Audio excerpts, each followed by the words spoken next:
जगामध्ये जे भागवतम आहे ते खरंच श्रील प्रभुपादजींनी दिले, कारण त्यांनी जर दिलं नसतं तर ते माझ्या हातामध्ये आलं नसतं. आणि त्याच्या या श्रीमद भागवतावरती प्रवचन देणं किंवा श्रीमद भागवताविषयी काही शब्द सांगणं यासाठी खरंच भागवत भक्त हा असावा लागतो. परंतु माझी ती पात्रता नाहीये. तरीही मंदिर समिती आणि विशेष करून लोक प्रभूची सेवा देतात, त्यामुळं सेवा करण्याचं सौभाग्य लाभतं. त्याबद्दल सर्वांचे खूप धन्यवाद. आज आपण श्रीमद भागवतातला स्कंद पहिला अध्याय 3 आणि 9 श्लोक आपण काय करत आहोत, अभ्यासतो आहोत. तर हा जो अध्याय आहे 3 अध्याय, हा अध्याय आहे कृष्ण भगवंत हे कसे अवतार घेतात याविषयी आपण चर्चा करतोय. आणि त्यामध्ये हा 9वा श्लोक आपण वाचूया. तुर्ये धर्म कला सर्गे नर नारायण ऋषी भूत्वा आत्म उपशम उपेतम अकरोत दुष्चरम तपः. तुर्ये धर्म कला सर्गे नर नारायण ऋषी भूत्वा आत्म उपशम उपेतम अकरोत दुष्चरम तपः. तुर्ये धर्म कला सर्गे नर नारायण ऋषी भूत्वा आत्म उपशम उपेतम अकरोत दुष्चरम तपः.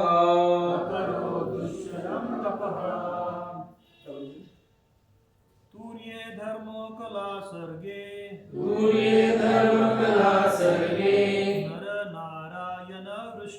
नर नारायण ऋषी भूत्वा आत्मोपशमुपेतम अकरोत दुष्चरम तपः. तुर्ये धर्म कला सर्गे नर नारायण ऋषी भूत्वा आत्मोपशमुपेतम अकरोत दुष्चरम तपः. तुर्ये धर्म कला सर्गे नर नारायण ऋषी भूत्वा आत्मोपशमुपेतम अकरोत दुष्चरम तपः.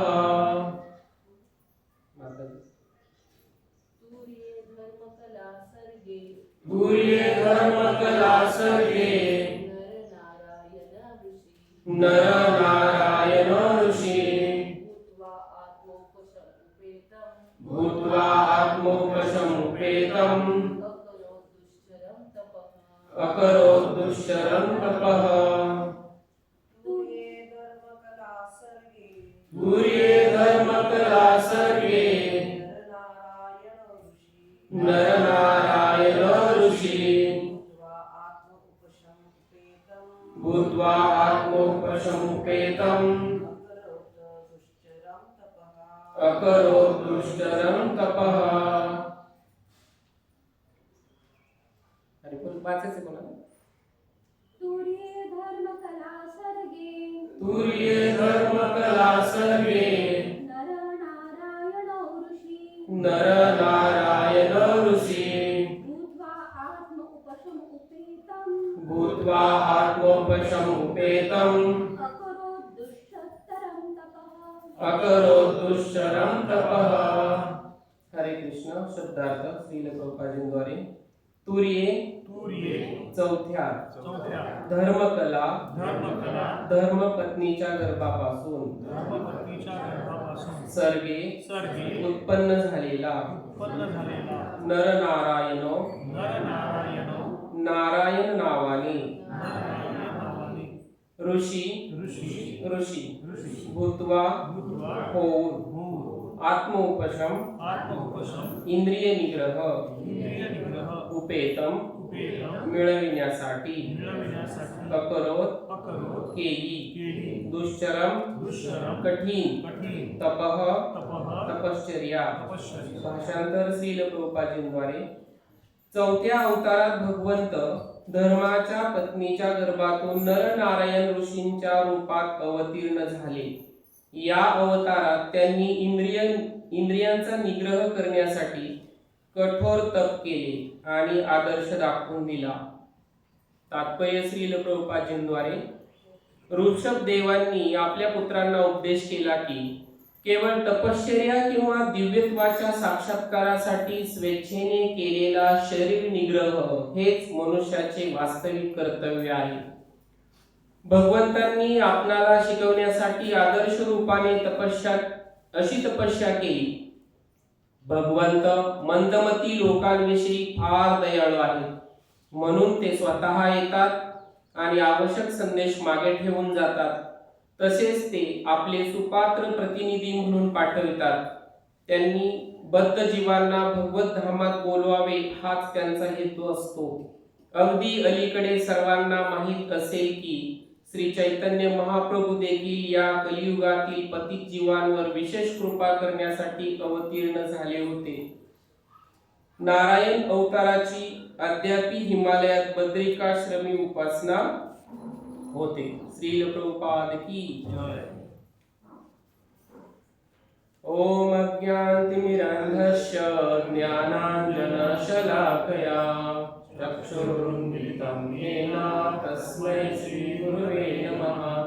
श्रीचैतन्यमनोभीष्टं स्थापितं येन भूतले स्वयं रूपा कदा मह्यं ददाति स्वपदान्वितं. वन्देऽहं श्रीगुरु श्रीयुतापदकमलं श्रीगुरून् वैष्णवांश्च. श्रीरूपं साग्रजातं सहगना रघुनाथान्वितं तं सजीवं साद्वैतं सावधूतं परिजनसहितं कृष्णचैतन्यदेवं श्रीराधा कृष्णपादान् सहगना ललिता श्रीविशाखान्वितांश्च. हे कृष्णा करुणा सिन्धु दीनबन्धो जगत्पते गोपेश गोपिकाकान्त राधाकान्त नमस्ते. तप्तकाञ्चन गौराङ्गी राधे वृन्दावनेश्वरी वृषभानुसुते देवी प्रणमामि हरिप्रिये. वाञ्छाकल्पतरुभ्यश्च कृपा सिन्धुभ्येव च पतितानां पावनेभ्यो वैष्णवेभ्यो नमो नमः. नमो विष्णुपदाय कृष्णप्रेष्ठाय भूतले श्रीमते भक्तिवेदान्त स्वामी इति नामिने. नमस्ते सरस्वती देवी गौरवाणी प्रचारिणे निर्विशेष शून्यवादी पाश्चात्य देशतारिणे. जय श्री कृष्ण चैतन्य प्रभु नित्यानंद श्री अद्वैत गदाधर श्रीवासादि गौर भक्तवृंद. हरे कृष्णा कृष्णा कृष्णा हरे हरे हरे राम राम राम हरे हरे.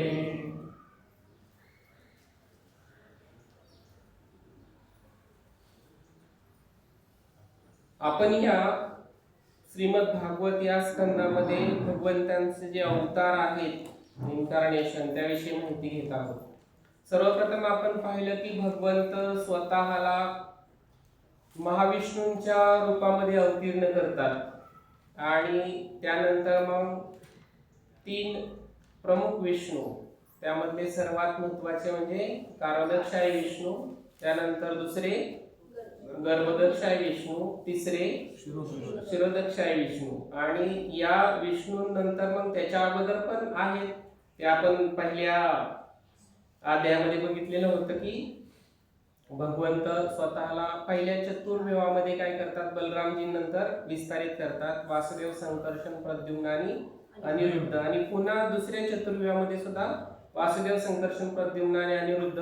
आणि नंतर संकर्षण नंतर मग कारदक्षाई, गर्भदक्षाई विष्णू आणि शिरोदक्षाई विष्णूंचा अवतार होतो. त्यानंतर आपले प्रथम जीव ब्रह्माजी प्रकट होतात, ते कोणाच्या नाभी कमलातून, गर्भदक्षाईंच्या नाभी कमलातून. आणि त्यानंतर मग हे पण आपण पाहिलं की ब्रह्मदेव यांचा ज्यावेळेस जन्म होतो त्यावेळेस त्यांना कळत नाही की काय करायला पाहिजे आणि काय नाही, म्हणून त्यांना प्रथम शब्द ऐकू आला तो म्हणजे तप. आणि आजचा जो श्लोक आहे याच्यामध्ये सुद्धा श्रील प्रभुपादजींनी भाषांतरामध्ये छान सांगितलेलं आहे की आपल्याला प्रथमतः तप करायला हवं. आणि नंतर तप हे कशा पद्धतीने नर आणि नारायण करतात त्याची पण आपण माहिती पाहणार आहोत.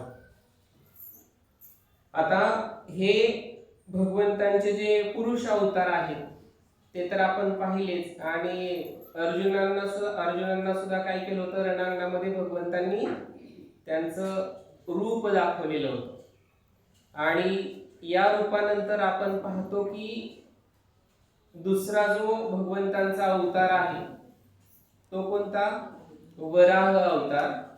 की ज्या वराह अवतारामध्ये भगवंतांनी काय केलं होतं, आपली जी पृथ्वी आहे, ज्या पृथ्वीवरती आपण जीवन जगतोय त्या पृथ्वीला कोणी नेलं होतं, रसातळामध्ये, समुद्रामध्ये बुडवून ठेवलं होतं, हिरण्याक्ष. आणि या हिरण्याक्षला काय केलं होतं, भगवंतांनी त्याचा वध केला होता आणि आपल्या पृथ्वीला वाचवलेलं होतं. आणि त्यानंतर त्याचा भाऊ कोण, हिरण्यकश्यपू, याचा सुद्धा भगवंतांनी वध केलेला होता. आणि त्यानंतर आपण तिसरा भगवंतांचा अवतार बघितला तो म्हणजे श्रीमद नारदजींचा. आणि श्रीमद नारदजींनी, तो नारदजींचा जो अवतार आहे तो शक्तावेश अवतार आहे. कारण भगवंत काय करतात, स्वतः अवतीर्ण होतात आणि भक्तांना शक्ती देतात आणि तो शक्तावेश अवतार असतो.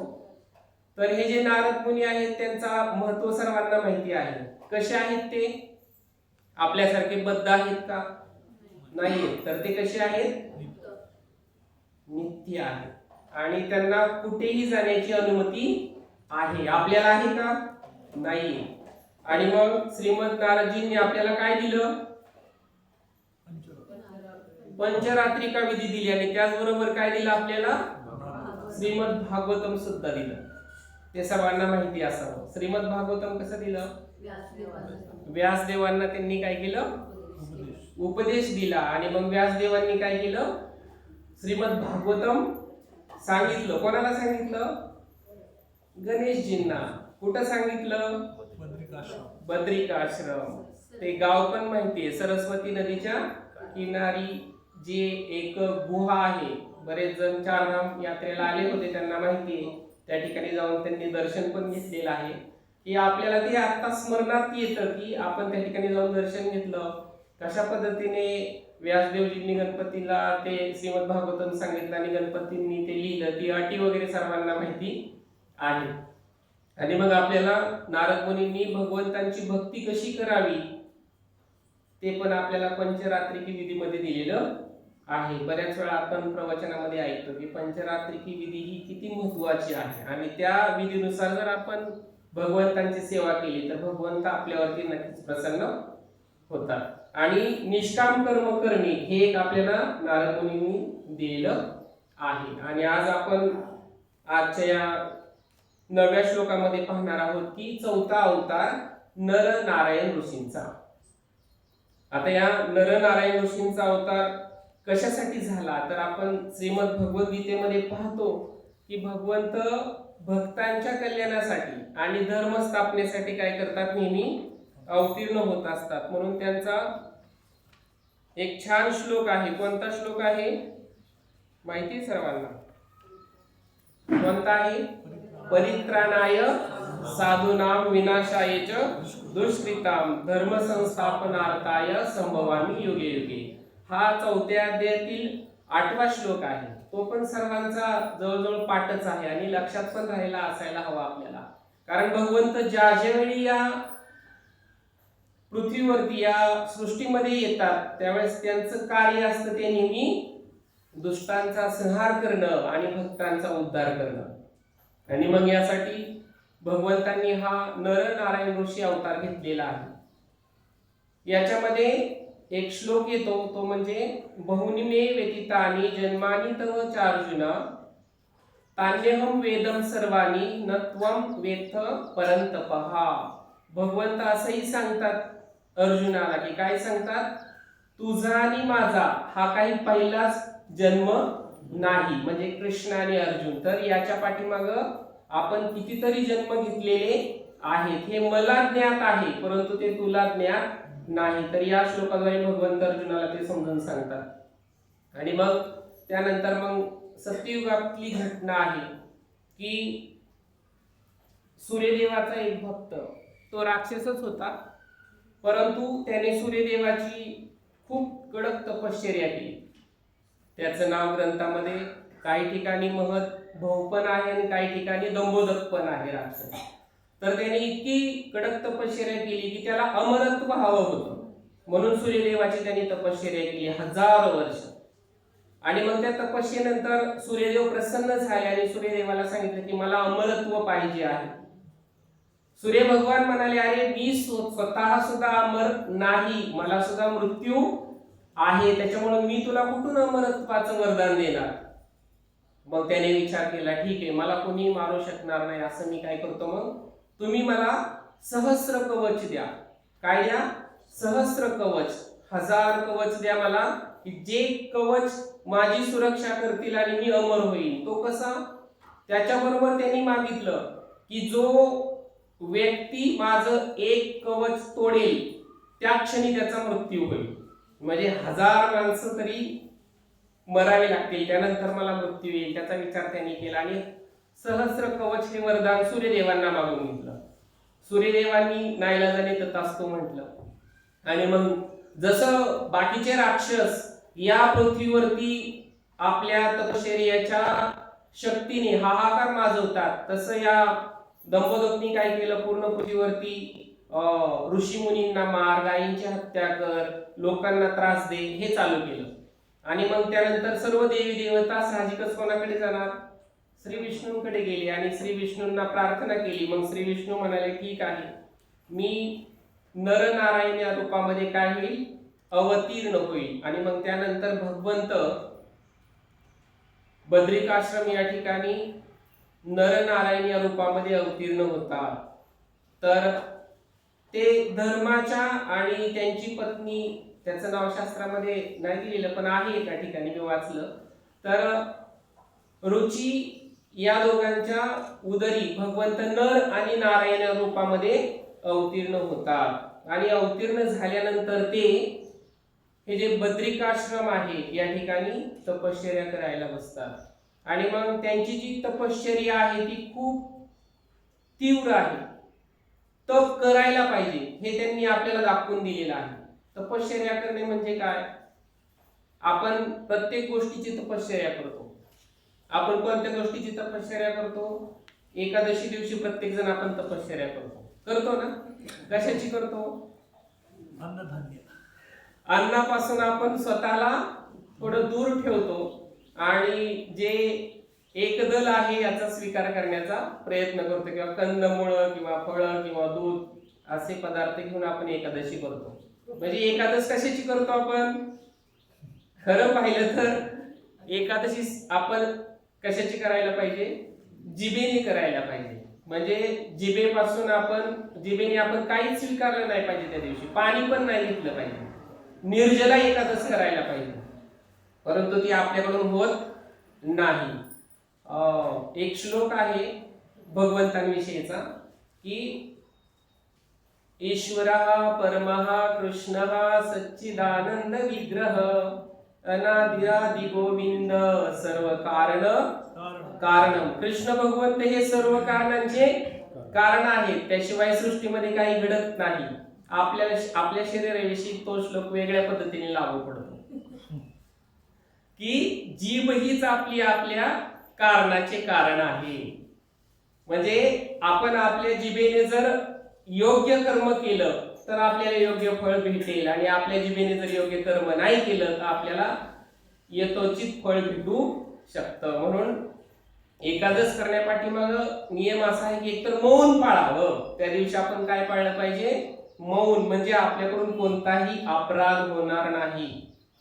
जप करताना सुद्धा आपला अपराध होणार नाही, नाम अपराध होणार नाही, कोणतेच अपराध होणार नाही, कोणाला आपण अपशब्द बोलणार नाही. मग फक्त जिभेनेच एकादश करायची का? नाही. आपल्याला माहितीये, ग्रंथामध्ये आपल्याला उदाहरण दाखवून दिलेलं आहे की कोणत्या ऋषींनी पूर्ण शरीराने भगवंतांची सेवा केली. अमरीश महाराजांनी. त्यांचं उदाहरण आपण डोळ्यापुढे एकादशी दिवशी तरी ठेवायला हवं. कमीत कमी आपल्या पूर्ण शरीराच्या अवयवांनी आपण भगवंतांची एकादश करण्याचा प्रयत्न केला पाहिजे, ना की फक्त धान्यापासून वर्ज्य राहून. आणि मग त्यानंतर नरनारायण ऋषींनी तपश्चर्या सुरू केली, आणि त्यांचं तपश्चर्या आता साक्षात ते भगवंतच आहेत, नर आणि नारायण. पुढे सांगितलेलं आहे की नर हे कोण होते?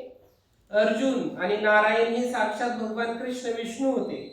ते जरी दिसायला वेगळे असले तरी ते एकच होते, हेही आपण समजून घ्यायला पाहिजे. आणि त्यांचं जे तप आहे, त्यांच्या तपामुळे पूर्ण ब्रह्मांडामध्ये त्यांचं त्या तपाचं तेज, आणि त्याचबरोबर ते तेज स्वर्गामध्ये पोहोचलं, आणि इंद्रजींना भीती वाटायला लागली. त्यांचं आसन डळमळू लागलं, आणि इंद्र म्हटले की अरे हे इतकं तप आहे, आता माझं इंद्रासन जातं की काय? म्हणून त्यांनी काय केलं? त्यांच्या दरबारी असणाऱ्या पूर्ण सर्व अप्सरा, मेनका यांना सांगितलं की तुम्ही काय करा, त्या ऋषींची तपश्चर्या भंग करा, म्हणजे माझं आसन सुरक्षित राहील. आणि मग त्यानंतर त्यांच्या बरोबर कामदेवांना सुद्धा पाठवलेलं होतं. आणि मग ज्यावेळी हे सर्वजण नरनारायण ऋषींजवळ गेले आणि त्यांची तपश्चर्या भंग झाली, त्यावेळेस भगवंत आहेत, भगवंतांनी ओळखलं नरनारायण ऋषींनी की हे आपली तपश्चर्या भंग करण्यासाठी पाठवलेलं आहे. आणि मग कामदेवांनी सांगितलं, इंद्रदेवांनी आम्हाला पाठवलेलं आहे की त्यावेळेस नारायण म्हणाले, श्री विष्णू म्हणाले की अरे माझा उद्देश या ठिकाणी रमण्याचा नाही, इंद्रदेवांना स्वर्गामध्ये रमायचं आहे, इंद्रिय सुख घ्यायचं आहे, परंतु माझा उद्देश आहे तो धर्मस्थापना आहे, भक्तांचं रक्षण आहे. आणि मग इंद्रांना स्वर्ग सुख पाहिजे आहे. आपण पण काय करतो, आपल्याला पण या गोष्टीतून शिकायला असं मिळतं की आपण सुद्धा या पृथ्वीवरती येतोय आणि आपल्या इंद्रियामध्येच रममान होतोय. कोणाला छान चविष्ट पिझ्झा खायला पाहिजे, कोणाला खूप संपत्ती पाहिजे, आणि कोणाला कोणत्या कोणत्या गोष्टीचा भोग घ्यायला पाहिजे ही इच्छा, आणि याच्यामध्येच आपण रमण्याचा प्रयत्न करतो. तर तसं न करता या श्लोकामध्ये सांगितलं आहे की आपण स्वतः शरीर निग्रह केला पाहिजे. शरीर निग्रह करायचं म्हणजे काय? आपल्याला हे मनुष्य जीवन काय मजा करायला दिले का? या ठिकाणी आयुष करून राहायला दिले का? इथल्या संपत्तीचा उपभोग घ्यायचा आणि इथंच रमायचं यासाठी दिले का? श्रील प्रभुपाद तात्पर्यामध्ये सांगतात की मनुष्याचं प्रथम कर्तव्य आहे ते म्हणजे शरीर निग्रह करणे, आणि त्यावेळी आपण दिव्यत्वाचा साक्षात्कार करू शकू. आणि मग नरनारायण ऋषी म्हणाले की ह्या ज्या तुमच्या अप्सरा आहेत, ह्या जी मेनका आहे, त्यांचं जे नृत्य आहे, त्यांच्या सौंदर्यावरती त्यांना जो गर्व झालेला आहे, त्यापेक्षाही सुंदर असं भगवंतांनी त्यांच्या उरू भागातून स्पर्श करून एका सुंदर अप्सरेचा अवतार म्हणजे जन्म दिला. तर तिचं नाव उर्वशी, आणि पूर्ण अप्सरा मेनका यांच्यापेक्षाही कितीतरी अप्रतिम सुंदर आणि नृत्यांगना त्या होत्या. आणि मग त्यांना स्वतःला लाजल्यासारखं वाटलं, आणि मग नारायणांनी सांगितलं की हे बघ, तू यांना सुद्धा भेट म्हणून घेऊन जा, आणि कोणाला नेऊन दे? इंद्रदेवांना नेऊन दे आणि त्यांना आनंदात राहू दे. आणि मग या ठिकाणी आपण समजू शकतो की भगवंत कोणत्याही गोष्टीला, स्वतः भगवंत आहेत परंतु नर नारायण ऋषी अवतारामध्ये आहेत. मग कामिनी कांचन या गोष्टीसाठी भगवंतांनी आपल्या पुढे उदाहरण दर्शविलेलं आहे की आपण आपली आध्यात्मिक साधना करत असताना कोणत्याही कामिनी आणि कांचन अशा गोष्टीला कधीही बळी पडू नये. कितीही सोन्याचा ढीग आपल्या समोर येऊ देत, आपण त्याच्या पाठीमागे लागायचं नाही. कितीही सुंदर अप्सरा आपल्या समोर येऊ देत, आपण त्याच्या पाठीमागे लागायचं नाही. हे भगवंतांनी आपल्याला या ठिकाणी समजून दिलेलं आहे. आणि मग त्यानंतर नर नारायण ऋषींनी जी तपश्चर्या केली आणि या तपश्चर्येमुळं आता नर नारायण ऋषींनी तपश्चर्या कुठे केली? बद्रिकाश्रम या ठिकाणी. आता हे जे बद्रिकाश्रम आहे ते कुठं आहे? हिमालयामध्ये आहे. आणि त्या ठिकाणी अजूनही नर आणि नारायण अशा दोन उंच पर्वत आहेत आणि त्या पर्वतांची जी नाव आहेत ते नर नारायण ऋषींमुळे दिलेली आहेत. आणि बद्रिकाश्रम जवळच हे नर नारायण ऋषींचं काय आहे? तपस्थली आहे. आणि मग त्या ठिकाणी तप का करायचं? बद्रिकाश्रम या ठिकाणीच का जायचं? तर त्या स्थानाची अशी महती आहे की आपण जर त्या ठिकाणी हरे कृष्ण महामंत्राची एक माळ केली तर ती 1000 पटीने वाढते. आणि मग ज्यावेळेस ऋषी मुनींना प्रश्न विचारला होता की तुम्ही तपश्चर्या करण्यासाठी बद्रिकाश्रम या ठिकाणीच का जाता? त्या ठिकाणची जी गंगा आहे त्या ठिकाणीच का जाता? तर ऋषी मुनींनी त्या ठिकाणी उत्तर दिलेलं होतं की त्या ठिकाणच्या वातावरणामध्ये नारायणांचा वास आहे आणि त्या ठिकाणी तपश्चर्या केल्यानंतर आपली तपश्चर्येचं फळ आपल्याला 1000 पटीने मिळतं. आणि या सहस्र कवचाला मारण्यासाठी नर आणि नारायणांनी जी तपश्चर्या केली ती 1000 पटीने वाढत होती.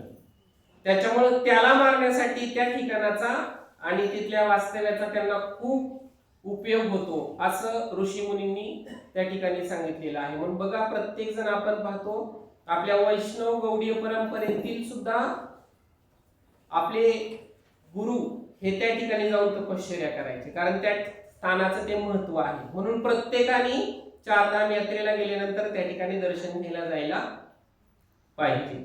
आणि मग या नर नारायण ऋषींनी या दंबोदक याला जे वरदान मिळालेलं आहे त्याच्याशी युद्धाला सुरुवात केली. पण अट काय होती? सूर्यदेवांना ज्यावेळेस वरदान मागितलं त्यावेळेस की माझं एक कवच तोडल्यानंतर त्या व्यक्तीचा मृत्यू होईल. मग सुरुवातीला नर म्हणजेच अर्जुन म्हणजेच नर यांनी त्या दंबोदक वरती प्रहार केला आणि प्रहार केल्यानंतर त्या युद्धानंतर त्याचं एक कवच तुटलं आणि ते कवच तुटल्यानंतर नर काय झाले?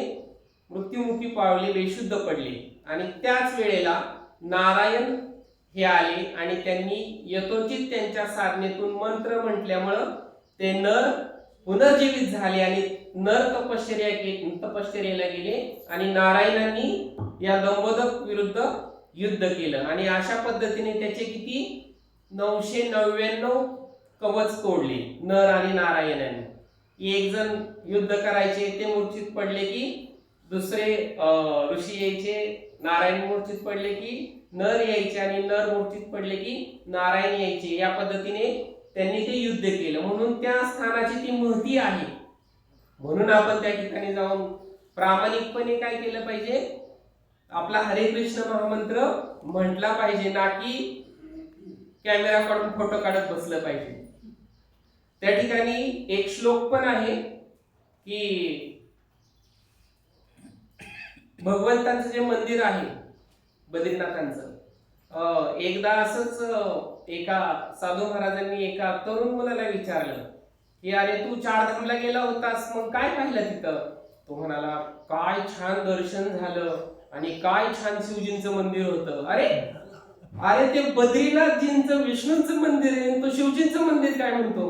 म्हणजे काही गोष्टी आपल्या याच्या बाहेरच्या असतात की आपण जातो कशासाठी? फक्त फोटो काढण्यासाठी, आनंद घेण्यासाठी. तर ती भावना आपण त्या ठिकाणी घेऊन कधीही नाही गेलं पाहिजे. म्हणून त्यासाठी आधी शास्त्राचं वाचन केलं पाहिजे, आपल्या गुरूंकडून ऐकलं पाहिजे शास्त्रांचं, त्यावेळेस आपल्याला समजतं आणि त्यानंतर आपण यात्रा केली पाहिजे. यात्रेचं ते एक महत्व आहे. आपण आपली फॅमिली कारमध्ये घेऊन जातो आणि असं सहज फिरायला गेल्यासारखं फिरून येतो, पण त्याचं काही फळ आपल्याला मिळत नाही. म्हणून यात्रेत जाताना नेहमी इस्कॉनच्या यात्रेत जायला पाहिजे. कारण त्यामध्ये आपल्याला खरंच आपल्या मनुष्य जीवनाचा नक्की काय आहे उद्देश, तो आपल्याला यात्रेत जाताना कळतो. आणि आपले जे आहेत शिक्षा गुरु, आपले दीक्षा गुरु राधानाथ महाराज हे किती तळमळीने आपल्याला त्या कथा सांगत असतात आणि त्यानंतर आपल्याला धाम हे दिसत असतं, भगवंतांचं दर्शन घडत असतं. तर आपण बरेच जण चारधाम यात्रेला गेलो आणि चारधाम यात्रेला गेल्यानंतर बद्रीनाथ भगवंतांच्या मंदिराच्या बाहेर दोन्हीकडून 2 पायऱ्या आहेत बघा. या ठिकाणी आपण रांगेतून येतो आणि तिकडून पण काही जण रांगेतून येतात आणि वरती दर्शन घेतात भगवंतांचं आणि बाहेर येतो. आणि त्यानंतर बरेच जण काही गरम कुंडामध्ये स्नान करून पण जातात आणि नंतर खाली दर्शनाला पण येतात. त्या ठिकाणी जी भिंत आहे, दोन्ही पायऱ्यांच्या समोरची जी भिंत आहे, त्याच्यावरती एक श्लोक लिहिलाय, बहुनी संती तीर्थानी देवी भूमोर सातले, बदरी सदृश्य तीर्थ न भूतम न भविष्यती. हा श्लोक कुणी कुणी पाहिलाय? हरी बोल. माताजींनी पाहिलाय, खूप छान. मी पाहिला नव्हता, पण मी ज्यावेळेस वाचन करत होतो त्यावेळेस मला हा श्लोक दिसला. त्या भगवंतांचा फोटो पाहत होतो मी मंदिराचा, त्यामध्ये हा श्लोक आहे. तर याचा अर्थ काय की हे जे तीर्थ आहे, ही जी भूमी आहे, या भूमीमध्ये खूप दिव्य आहे आणि ही जी भगवंतांची भूमी आहे ती न भूतो न भविष्यती आहे आणि या ठिकाणी केलेली तपश्चर्या ही 1000 पटीने वाढते. म्हणून त्या ठिकाणी जर आपण पुण्यकर्म केलं तर ते 1000 पटीने वाढतं आणि जर पाप कर्म केलं तर ते सुद्धा 1000 पटीने वाढतं. म्हणून यात्रेमध्ये गेल्यानंतर आपण खूप काळजी घेतली पाहिजे की कोणत्याही भक्ताची आपण निंदा करायला नाही पाहिजे. आणि जर निंदा केली तर ती 1000 पटीने आपल्याला फळ मिळतं चांगलं निंदा केल्यावरती. म्हणून खूप काळजी घेऊया आपण इथून पुढं की यात्रेला गेल्यानंतर कमीत कमी आपण एकमेकांची कधीही निंदा करू नये, त्यांची सेवा करावी परंतु निंदा करू नये, नाही तर आपलं पाप वाढतच जाणार आहे. आणि त्यानंतर मग या सहस्र कवचाचे 9999 नाही का 999 ज्यावेळेस कवच तोडले त्यावेळेस हा दमोदक राक्षस हा घाबरला आणि तो सूर्यदेवाकडे पळत गेला आणि सूर्यदेवाच्या मागे लपून बसला. आणि मग त्यानंतर नर आणि नारायण ऋषींनी सांगितलं की सूर्यदेव, तू जे हे कार्य केलं आहे या कार्याचं तुला नक्कीच फळ मिळेल. आणि मग भगवंतांनी सांगितल्यानंतर मग नंतर शास्त्रामध्ये सांगितलं आहे की 1000 कवच याचे तोडायचे आहेत. एक कवच राहिलेलं आहे या राक्षसाचं, त्याला तो आश्रय दिलेला आहे. आणि मग त्यानंतर पुढील जन्मी हा कोण होईल? कर्ण होईल.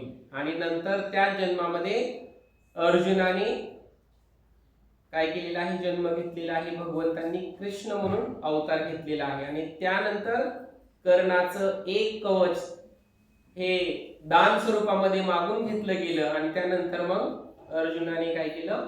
या दंबोदक या राक्षसाचा वध केला. म्हणजेच त्या सहस्र कवच राक्षसाचा वध केला. कोणी केला? नर नारायण ऋषींनी, म्हणजेच अर्जुनाने श्रीकृष्णांनी वध केला. म्हणून भगवंत या ठिकाणी सांगतात की परित्राणाय साधूनाम विनाशाय च दुष्कृताम, या दुष्टांचा संहार करण्यासाठी आणि भक्तांचा उद्धार करण्यासाठी मी अवतार घेतो. आपण या बद्रिकाश्रम या ठिकाणाची आपण थोडी आणखीन माहिती घेऊया की त्या ठिकाणी एकादशीचा जन्म झालेला आहे. पाठीमागं पण मी बोललो असेल कदाचित की ज्यावेळेस कृष्ण भगवंत या मूर राक्षसाशी युद्ध करून थकले होते आणि ते कोणत्या ठिकाणी गेले? या बद्रिकाश्रम या ठिकाणी गेले आणि त्या गुहेमध्ये ज्यावेळेस आराम करत होते त्यावेळेस तो मूर नावाचा राक्षस भगवंतांच्या मागे मागे आला आणि भगवंत तर विश्राम करतायत आणि मग त्यांना हा राक्षस त्रास देईल म्हणून भगवंतांच्याच शरीरातून एक दिव्य स्त्री उत्पन्न झाली आणि तिने काय केलं, या मूर नावाच्या राक्षसाचा वध केला. आणि ही जी एकादशी आहे तिचं नाव एकादशी आणि त्या दिवशी ती उत्पन्न झाली म्हणून ती उत्पन्न एकादशी. तर ही एकादशी आपल्याला सर्वांना माहिती असावी की आपली जी गीता जयंती आहे, या गीता जयंतीच्या अगोदरची जी एकादश आहे ती उत्पन्न एकादशी आहे. आणि या एकादशीचं जर व्रत या बद्रिकाश्रम या ठिकाणी जर आपण केलं तर अनंत अनंत जन्माच्या एकादशी न केल्याचं फळ त्या एका एकादशी दिवशी त्या ठिकाणी केल्यानंतर मिळते. म्हणून जर कोणाला जर आपलं अनंत अनंत जन्माचं पाप जर मिटवायचं असेल तर या उत्पन्न एकादशीला बद्रिकाश्रम या ठिकाणी जाऊन तपश्चर्या केली पाहिजे. एक दिवसाची तर करायची, बघा शक्य होते का. आणि खूप आपले जे संत आहेत, ऋषी आहेत, हे त्या ठिकाणी 6च महिने फक्त आपल्याला त्यांना तपश्चर्यासाठी मिळतात. कारण 6 महिने बर्फ असतो आणि 6 महिनेच फक्त त्या ठिकाणी तपश्चर्या करता येते. म्हणून त्या ठिकाणी सर्वजण जा, फक्त गेल्यानंतर फोटो काढत बसू नका. त्यानंतर ज्यावेळेस नरनारायण यांचं जे युद्ध चालू होतं त्याच वेळेस दक्ष महाराज सुद्धा, दक्ष महाराज कोणाचे पुत्र, ब्रह्मदेवांचे पुत्र, त्यांचं पण एक यज्ञ चालू होता. त्यांनी एक यज्ञ केला होता आणि त्या यज्ञामध्ये दक्ष महाराजांनी सर्वांना बोलवलं, पण कोणाला नाही बोलवलं, शिवजींना नाही बोलवलं. त्याचा राग कोणाला आला, पार्वतींना, सती देवींना आला. आणि मग ज्यावेळेस सती माता राग राग आपल्या माहेरी आल्या आणि जे पाहिलं त्यावेळेस त्यांना खूप क्रोध झाला की माझ्या पतीला बोलवलं नाही. म्हणून त्यांनी काय केलं, आत्मदाह केला. आणि त्याचा राग कोणाला आला, साहजिकच दक्षांचे जावई शिवजींना आला. मग शिवजींनी आपल्या जटेत जठा काढून आपटली आणि त्याच्यातून एक भयंकर राक्षस उत्पन्न झाला. आणि मग त्याने काय केलं, त्याचा त्रिशूळ हा दक्षावरती सोडला आणि त्या प्रहाराने दक्षाचं मस्तक बाजूला झालं. आणि तो त्रिशूळ थांबला का, नाही, तो त्रिशूळ तसाच गेला बद्रिकाश्रमाकडे. आणि ज्या ठिकाणी नरनारायण ऋषी तपश्चर्या करत होते त्यावेळी तो त्रिशूळ नारायणांच्या छातीवरती लागला. परंतु त्याचा प्रहार कमीच असल्यामुळं नारायणांना काही झालं नाही. परंतु नारायणांची ज्यावेळेस तपश्चर्या भंग झाली त्यावेळेस त्यांनी पाहिलं की अरे हा त्रिशूळ तर शिवजींचा आहे.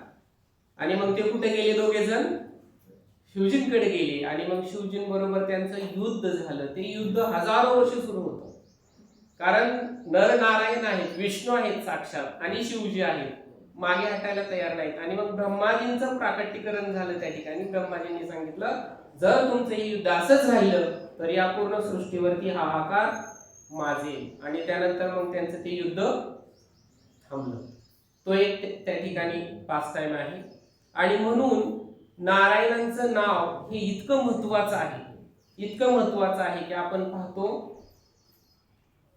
सर्वांच्या तोंडी आणि ध्यानी ती कथा आहे. कोणती कथा आहे, अजामिळ. अजामिळ हा ब्राह्मण होता, पण काही प्रलोभनांमुळे त्याचं ब्राह्मणत्व संपुष्टात आलं आणि त्यांनी काय केलं, चांगले वागणं चालू ठेवलं का, नाही, त्याचं पतन झालं. आणि त्यानंतर मग त्याला अनेक मुलं झाली. त्याच्यापैकी शेवटच्या मुलाचं नाव त्यांनी नारायण ठेवलं. का नारायण ठेवलं असेल सांगा बरं. कारण ती त्याची सुकृती होती. त्याने जे त्याच्या वडिलांकडून लहानपणापासून जे काही घेतलेलं होतं त्याच्यामुळे त्याच्या मुखातून आपल्या मुलाचं नाव नारायण ठेवावं असं वाटलं. मग आपलं पण तसंच आहे. आपण आपल्या आयुष्यामध्ये जर लहानपणापासून जर चांगलं कार्य केलं तर पुढे जाऊन किंवा मृत्यू समयी आपण एखादं चांगलं कार्य करू शकू. किंवा बद्रिकाश्रम या ठिकाणी ज्यावेळेस त्या ठिकाणी तपश्चर्या तर करतातच करतात, परंतु आपली एक मन आहे बघा की आपल्याला कुठं मोक्ष मिळतो, काशी या ठिकाणी. म्हणून आपण या ठिकाणी जरी व्यवहार करत असलो तरी आपल्याला वाटतं आपला मृत्यू कुठं व्हावा, काशीमध्ये व्हावा. का? त्याचं कारण आहे. काय करतात शिवजी? आपल्या कानामध्ये श्रीराम हा मंत्र म्हणतात. कारण शिवजी हे सदैव श्रीरामांचा जप करत असतात, भगवंतांचा श्रीकृष्णांचा जप करत असतात. मग त्या ठिकाणी शिवजी आपल्या कानामध्ये येऊन मंत्र म्हणतात, भले आपण त्या ठिकाणी कोण्यामध्ये का असं. आणि मग ते कार्य आपल्याकडून व्हावं म्हणून आपण म्हणतो मला काय करायचंय, काशीमध्ये जाऊन देह सोडायचा आहे. त्याच पद्धतीने आपण लहानपणापासून जर योग्य कार्य केलं तर आपल्या मुखातून श्रीराम, श्रीकृष्ण किंवा हरे कृष्णा कृष्णा कृष्णा हरे हरे, हरे राम राम राम हरे हरे हा मंत्र बाहेर पडेल. कधी? ज्यावेळेस आपण भगवंतांचं लहानपणापासून कार्य करत असो, भगवंतांची वर्शिप करत असो, भगवंतांचं नामस्मरण करत असो, भगवंतांच्या मंदिराची स्वच्छता करत असो, भगवंतांचा लावलेला भोग प्रसाद म्हणून स्वीकारत असो, तेव्हा तरच आपल्याकडून ते कार्य घडेल. म्हणून आपल्याला ते लहानपणापासूनच करायला पाहिजे. पण आता आपलं तर लहानपण गेलेलं आहे, आता राहिले काय, थोडं राहिले. आता कसं करायचं? भक्तांच्या संगात या. प्रभुपादजींनी आपल्याला इतका चांगला संघ दिलाय, इस्कॉन स्थापन करून दिले. काय तपश्चर्या श्रील प्रभुपादजींची आपण पाहतोय. त्यांनी संसाराचा पण त्याग केला, गुरूंचा आदेश पाळला, अमेरिकेमध्ये गेले, जिथं आपली भाषा नाही, तिथं जे आपल्याला स्वीकारत नाहीत अशा ठिकाणी, आणि अशा ठिकाणी जाऊन फक्त थोडे लक्ष्मी पैसा जवळ असताना फक्त ग्रंथ घेऊन गेले, ते पण थोडे, आणि त्या ठिकाणी जाऊन त्यांनी प्रचार केला. किती मोठी तपश्चर्या आहे. आपल्याला सदा आपलं घर सोडावं असं वाटत नाही. चांगलं घर आहे, मोडखडीला आलं असलं तरी ते माझं चांगलंच घर आहे म्हणून आपण ते घर सोडत नाही. बघा ना, आपण आपल्या घरावरती किती आसक्त असतो. भगवंतांनी आपल्याला खूप छान गाडी दिली. कोणती गाडी दिली? शरीराची गाडी दिली. आणि त्या शरीराच्या गाडीला एक साधू महाराज एका माताजींचं निरीक्षण करत होते. त्या माताजी स्वतःला नटवण्यासाठी तासनतास वेळ वाया घालवत होत्या. दररोज, एक दिवसाची गोष्ट नाही, दररोज. का? मला कुणीतरी सुंदर म्हणावं, माझी कुणीतरी वाहवा करावी यासाठी. परंतु त्यांना, त्या माताजींना विचारलं की तुम्ही जप किती करता? तेव्हा काय जप करायला वेळच नाही मिळत. आणि या मात्र रोज तासनतास त्यांच्या गाडीला नटवण्यासाठी वेळ वाया घालवत असत. हे माताजींचंच नाही, आपलं पण आहे, प्रभूजींचं पण आहे. आपण सुद्धा आपल्या गाडीला चांगलं ठेवण्यासाठी खूप अनावश्यक कष्ट करतो, खूप कष्ट करतो. जरी संपत्ती भरपूर असली तरी मार्केटिंग करीन किंवा आणखीन काही करीन, खरेदी विक्रीच्या ह्याच्यामध्ये जाईल. मान्य आहे, लक्ष्मी मिळवली पाहिजे, पण अनावश्यक कष्ट करून भक्तीला सोडून करणं हे मात्र शास्त्राला मान्य नाही. म्हणून जी आपल्याला भगवंतांनी गाडी दिली आहे त्या गाडीचा योग्य उपयोग आपण करायला पाहिजे. आणि मग त्यासाठी आपण अजन्मेचं उदाहरण डोळ्यापुढे ठेवायला हवं की त्याने आपल्या मुलाचं नाव नारायण ठेवलं, आणि नारायण नावामध्ये इतकी शक्ती आहे की ज्यावेळी आपण नारायण म्हणतो, हरे कृष्ण मंत्र म्हणतो, भगवंतांचं नामस्मरण करतो, त्यावेळेस भगवंत आपली काळजी घेतात. कशी काळजी घेतात? भगवद्गीता कोर्समध्ये सर्वांना ती गोष्ट सांगितलेली आहे आणि माहिती पण आहे. आपण कोण आहोत? एका श्रीमंत वडिलांचा हरवलेला मुलगा आहे. श्रीमंत वडिलांचा हरवलेला विना संस्कारी मुलगा आहे. पुढे आणखी एक शब्द, काय विना संस्कारी? या बद्ध युगामध्ये आल्यानंतर आपल्यावरती जे संस्कार होतात, या मायादेवीचं जे आक्रमण होतं, त्याच्यामुळे आपण विना संस्कारी होतो. पण अगोदर आपण कसे होतो? संस्कारी होतो. आणि मग जर आपल्याला आपल्या वडिलांकडे जायचं असेल तर भगवंत श्रील प्रभुपादजी या श्लोकानुसार तात्पर्यामध्ये काय म्हणतात बघा, भगवंत मंदमती लोकांवरती फार दयाळू आहे. आणि भगवंत मंदमती लोकांवरती फार दयाळू आहेत म्हणजे आपण मंदमतीच राहायचं का? मूर्खपणे राहायचं का? नाहीये. भक्त बडा चतुर, भक्त हा चतुर असायला हवा. परंतु कशाविषयी? भगवंतांचं ज्ञान आणि विज्ञान समजून घेण्यासाठी.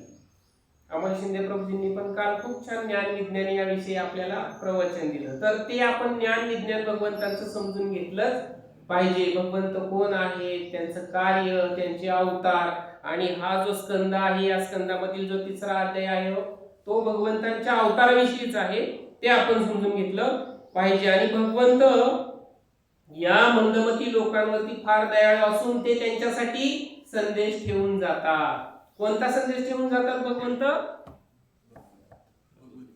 हा संदेश आहे श्रीमद भगवत गीता. आणि हा संदेश ठेवून गेले म्हणजे काय असाच ऍज इट इज कपाटात ठेवण्यासाठी ठेवून गेले का? नाही. आता भगवद्गीतेचं नावच आहे जशी आहे तशी. म्हणून आपण काय केलं पाहिजे? श्रीमद भगवद्गीतेचं काय केलं पाहिजे? फक्त पारायण केलं पाहिजे, वाचलं नाही पाहिजे, लक्षात नाही ठेवलं पाहिजे, श्लोक जगण्याचा प्रयत्न नाही केला पाहिजे. बरोबर ना? का जगण्याचा प्रयत्न केला पाहिजे? श्रील प्रभुपादजी सांगतात तुमची भगवद्गीता पाठ नसली तरी चालेल, आखी वाचली नाही तरी चालेल, पण भगवद्गीतेतला एक श्लोक, एक ओळ जरी जगण्याचा प्रयत्न केला तरी तुमचं जीवन सार्थकी लागणार आहे. आणि त्यानंतर भगवंत पुढे सांगतात की मी माझे सुपात्र प्रतिनिधी पाठवतो. भगवंत जरी निघून गेले, ग्रंथरूपाने जरी ते या ठिकाणी असले तरी श्रील प्रभुपादजींसारख्या सुपात्र व्यक्तींना ते आपल्या कल्याणासाठी या ठिकाणी पाठवतात. आणि श्री चैतन्य महाप्रभू जे नवद्वीप मध्ये प्रकटले त्यांनीही या पूर्ण सृष्टीवरती काय केलेलं आहे? हरिनामाची लाट आणलेली आहे. आणि ती लाट आज आपल्यापर्यंत पोहोचलेली आहे. मग त्या लाटेमध्ये गटांगळ्या खायच्या का बुडून मरायचं ते आपण ठरवलं पाहिजे. कारण खूप हरिनाम घेतला पाहिजे, खूप हरिनाम घेतला पाहिजे. कलियुगाचं काय आहे महत्व? हरिनाम. त्यामुळे भगवंतांचा जे आपल्याला श्रील प्रभुपादजींनी आपल्या तोंडापर्यंत आणून ठेवले, फक्त आपल्याला गिळायचं आहे. ते पण आपण गिळवत नाही. आपल्याला हरिनाम करायला गेले की आपलं दुसरीकडे लक्ष जातं, नाही का? याच्यामध्ये आपण अडकून पडतो.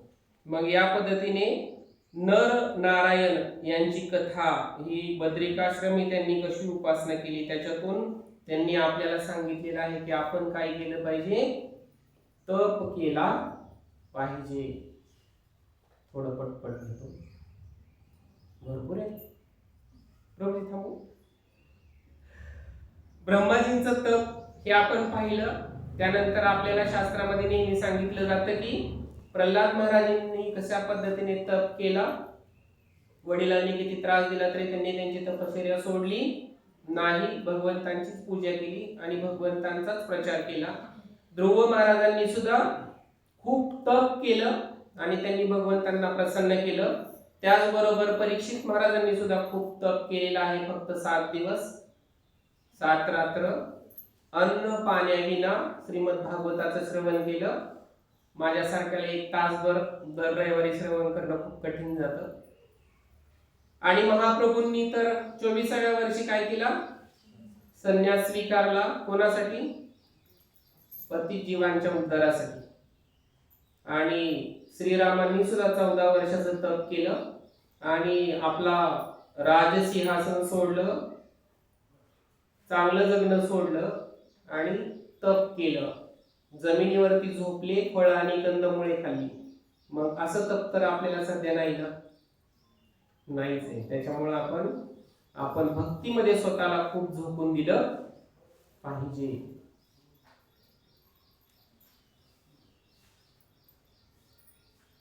हरे कृष्ण. कोणाला काही प्रश्न असेल तर विचारा, माझ्या वतीने उत्तर देण्याचा प्रयत्न करेन. नाहीतर नंतर बोलायला पाहिजे आपल्याला सांगितलं. हरे ग्रंथराज श्रीमद भागवतम की जय. श्रील प्रभुपाद की, अनंत कोटी वैष्णव वृंद की. हरे कृष्ण.